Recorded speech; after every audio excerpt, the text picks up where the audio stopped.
الشیطان الرجیم بسم اللہ الرحمن الرحیم وَإِذْ قَالَ مُوسَىٰ لِفَتَاهُ لَا أَبْرَحُ حَتَّىٰ أَبْلُغَ مَجْمَعَ الْبَحْرَيْنِ أَوْ أَمْضِيَ حُقُبًا فَلَمَّا بَلَغَا مَجْمَعَ بَيْنِهِمَا نَسِيَا حُوتَهُمَا فَاتَّخَذَ سَبِيلَهُ فِي الْبَحْرِ سَرَبًا صدق اللہ العظیم۔ 59 اور 60 دو آیتیں انشاءاللہ آج ہم سماعت کریں گے۔ وَإِذْ قَالَ مُوسَىٰ لِفَتَاهُ، اور یاد کرو جب کہا موسیٰ نے اپنے نوجوان ساتھی کو، کیا کہا؟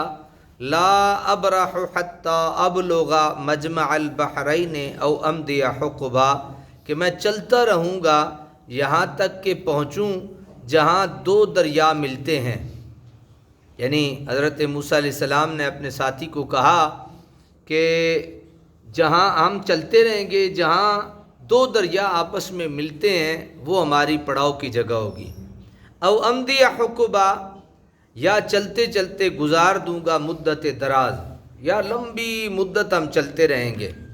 فلما بلغا، پھر جب وہ دونوں پہنچے، مجمع بینہما، جہاں آپس میں دو دریا ملتے ہیں، نسیا، دونوں بھول گئے، حوتہما، اپنی مچھلی کو، فاتخذ سبیلہ فی البحر سربا، تو بنا لیا اس نے اپنا راستہ دریا میں سرنگ کی طرح۔ تو اس نے اپنا راستہ دریا میں کیسے بنا لیا؟ سرنگ کی طرح۔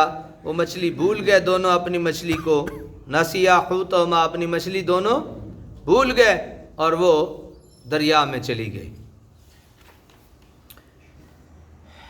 ان دو رکوعوں میں حضرت موسیٰ علیہ السلام، یہ جو ابھی رکوع ایک شروع ہوا اور اسے اگلا، ان دو رکوعوں میں حضرت موسیٰ علیہ السلام اور اللہ تعالیٰ کے ایک مقبول بندے کا ذکر ہے۔ آیات کی تشریح سے پہلے جو مناسب معلوم ہوتا ہے کہ چند امور کی وضاحت کر دی جائے تاکہ آیات کے مطالب بیان کرنے اور سمجھنے میں آسانی ہو۔ اس واقعے میں مندرجہ ذیل امور غور طلب ہیں۔ یعنی کہا نا وَإِذْ قَالَ مُوسَىٰ لِفَتَاهُ، تو پہلا یہ ہے کہ یہ موسیٰ کون ہے؟ یہ موسیٰ کون ہے؟ اس سے کون مراد ہے؟ موسیٰ کس نام کا ہے، کس سٹیٹس کا ہے، کس مقام کا ہے، کون ہے موسیٰ؟ اس واقعہ کا محرک کیا ہے؟ یعنی اس واقعے کو جو بیان کیا گیا ہے اس کی بیان کرنے کی وجہ کیا ہے؟ تیسرا سوال ہے کہ آپ کے نوجوان خادم کا نام، یعنی موسیٰ علیہ السلام کے ساتھ جو ایک نوجوان تھا اس کا نام کیا ہے؟ چوتھا، وہ بندہ خاص کون ہے، اس کا نام کیا ہے؟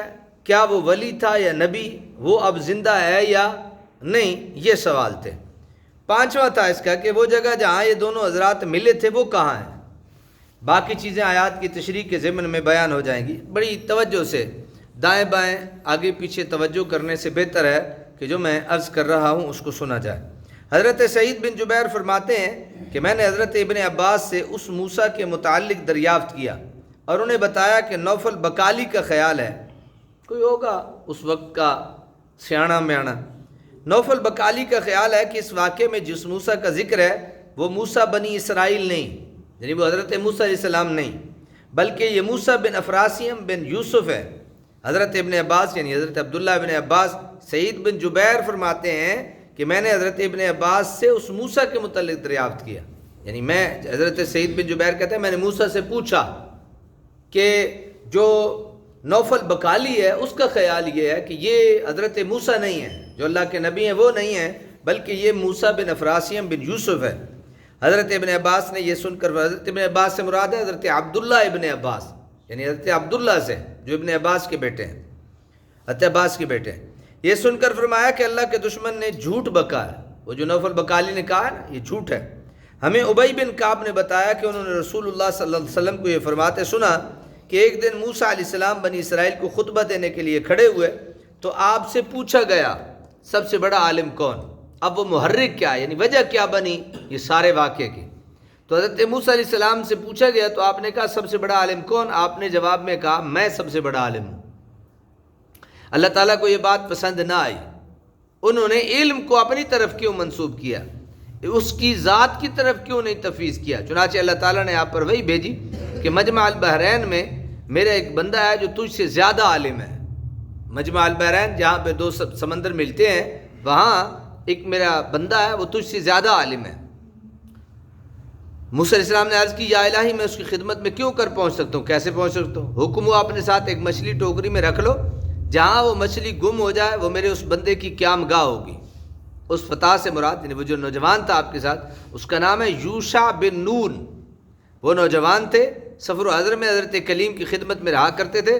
جمہور علماء کا مذہب یہ ہے کہ یہ بندہ خضر علیہ السلام ہے۔ کون ہے؟ حضرت خضر علیہ السلام۔ ان کا نام بلیہ بن ملکان ہے، کیونکہ جہاں یہ تشریف فرما ہوتے وہ جگہ سرسبز ہو جاتی تھی۔ حضرت خضر علیہ السلام کا نام بلیہ بن ملکان۔ خضر ہے نا گنبد خضرا، اس کو گنبد خضرا کیوں کہتے ہیں؟ وہ سبز ہے، ٹھیک ہے نا جی۔ تو حضرت خضر علیہ السلام کو خضر اس لیے کہتے تھے جہاں وہ تشریف فرما ہوتے اٹھتے وہ سبز ہو جاتا اس جگہ۔ سبحان اللہ۔ نام ان کا یہ تھا بلیہ بن ملکان۔ لیکن علامہ پانی پتی اور دیگر علماء محققین کی رائے یہ ہے کہ وہ نبی تھے، یعنی کچھ کہتے ہیں کہ وہ ولی تھے، کچھ کہتے ہیں وہ نبی تھے، کیونکہ ولی کے الہام سے علم ضنی حاصل ہوتا ہے اور اس میں خطا کا احتمال ہوتا ہے۔ الہام کی وجہ سے قتل جیسے سنگین فعل کا ارتکاب جائز نہیں ہو سکتا، اس لیے آپ کو نبی ماننا پڑے گا۔ نبی کا علم یقینی ہوتا ہے۔ رہی یہ بات کہ خضر اب زندہ ہیں یا وفات پا چکے ہیں، اس میں علماء کے دو گروہ ہیں، اور دونوں گروہوں نے اپنے اپنے موقف کو سچا ثابت کرنے کے لیے دلائل کے انبار لگا دیے ہیں۔ علامہ آلوسی نے اپنی تفسیر میں یعنی حضرت خضر علیہ السلام کوئی کہتا ہے زندہ ہے، ٹھیک ہے نا، کوئی کہتا ہے اس دنیا میں نہیں ہے، تو کہا کہ دونوں کے پاس دلائل ہیں۔ جو زندہ کہتے ہیں ان کے پاس بھی دلائل ہیں، اور جو کہتے ہیں اس دنیا سے چل بسے ان کے پاس بھی کیا ہے؟ دلائل ہیں۔ علامہ آلوسی نے اپنی تفسیر میں دلائل کو بڑی شرح و بسط کے ساتھ بیان کیا ہے، لیکن متعدد صفات پر پھیلی اس بحث کا مطالعہ کرنے کے باوجود تسکین نہیں ہوتی اور انسان کسی ایسے نتیجے پر نہیں پہنچتا جس سے دل مطمئن ہو۔ سمجھ آ گئی نا؟ یعنی انہوں نے لکھا ہے، بہت طویل لکھا ہے، لیکن دل نہیں مطمئن ہوتا۔ اللہ تعالیٰ عارف باللہ قاضی ثناء اللہ پانی پتی کے مزار کو اپنے انوار کا محبت بنائے۔ انہوں نے اس سلسلے میں ایک ایسی بات رقم کی ہے جس سے دلائل کا تضاد بھی رفع ہو جاتا ہے اور انسان کے دل میں ایک اطمینان بھی پیدا ہو جاتا ہے۔ میرے خیال میں یہاں فریقین کے دلائل کا نقل کرنا تطویل کا باعث ہوگا، صرف تفسیر مظہری کی وہ عبارت لکھ دینا کافی ہے۔ مجھے امید ہے کہ ان کی تحقیق سے جس طرح میری تشویش دور ہوئی ہے، اس کے مطالعے سے آپ کی پریشانی بھی ختم ہو جائے گی۔ زندہ ہے یا نہیں ہے؟ فریقین کے دلائل نقل کرنے کے بعد لکھتے ہیں کہ اس اشکال کا حل حضرت مجدد الفسانی کے کلام کے بغیر ناممکن ہے۔ حضرت مجدد سے حضرت خضر کے متعلق پوچھا گیا کہ وہ زندہ ہے یا وفات پا گئے ہیں، تو بارگاہ الہی میں حقیقت حال کے انکشاف کے لیے متوجہ ہوئے۔ حضرت مجدد الفسانی کہاں متوجہ ہوئے؟ اللہ کی بارگاہ میں متوجہ ہوئے کشف کے ساتھ۔ تو حضرت مجدد الفسانی نے دیکھا کہ حضرت خضر ان کے پاس کھڑے ہیں، اگاں ہو۔ آپ نے ان سے ان کی حقیقت حال دریافت کی، تو آپ نے فرمایا میں اور الیاس زندوں میں سے نہیں، لیکن اللہ تعالیٰ نے ہماری روحوں کو ایسی قوت بخشی ہے جس سے ہم مجسم ہو جاتے ہیں اور زندوں کیسے کام کرتے ہیں۔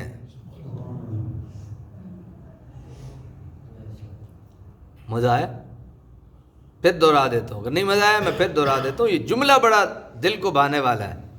فرمایا کہ یعنی مجدد پاک نے جب کشف کیا تو کشف میں کیا دیکھا کہ حضرت خضر علیہ السلام ان کے پاس کھڑے تھے۔ تو آپ نے ڈائریکٹ ان سے پوچھا، ہاں بھائی سنے جینے کہ موئے جے؟ تو آپ نے جواب دیا حضرت خضر علیہ السلام نے، آپ نے فرمایا کہ میں اور الیاس، حضرت الیاس، میں اور الیاس زندوں میں سے نہیں، لیکن اللہ تعالیٰ نے ہماری روحوں کو ایسی قوت بخشی ہے جس سے ہم مجسم ہو جاتے ہیں اور زندوں کیسے کام کرتے ہیں۔ مثلا جب اللہ چاہے تو ہم گمراہ کی رہنمائی کرتے ہیں۔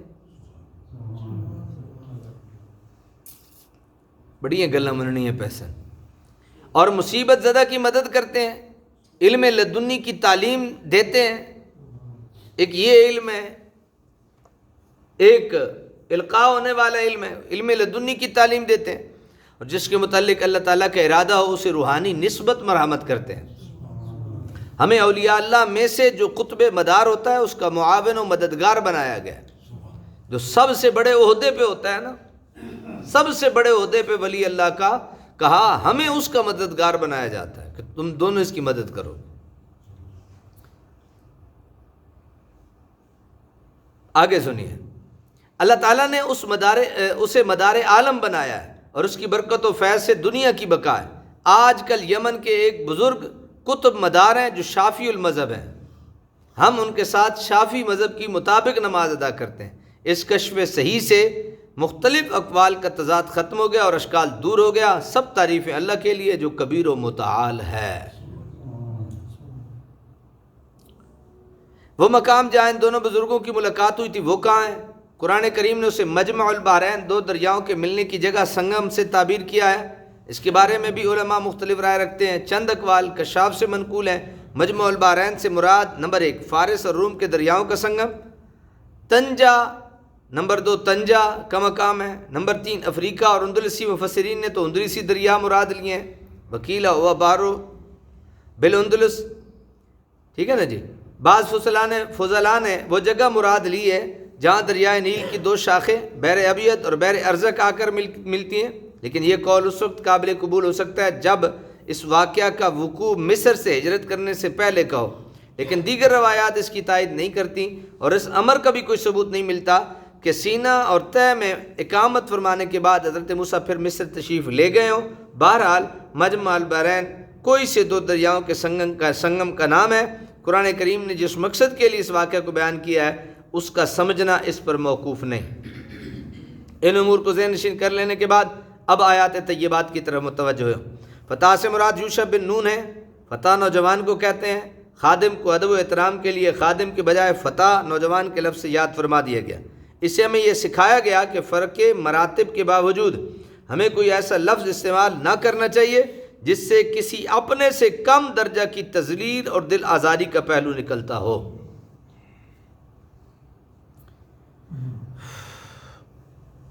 حقبہ زمانے طویل کو کہتے ہیں، بعض نے 80 سال اور بعض نے 70 سال کی، یہ آیا نا پیچھے کہ ہم زیادہ دیر لمبا دورانیے چلتے رہیں، حقبہ تو کہا اس سے مراد 80 سال ہے اور بعض نے اسے 70 سال کا ہے۔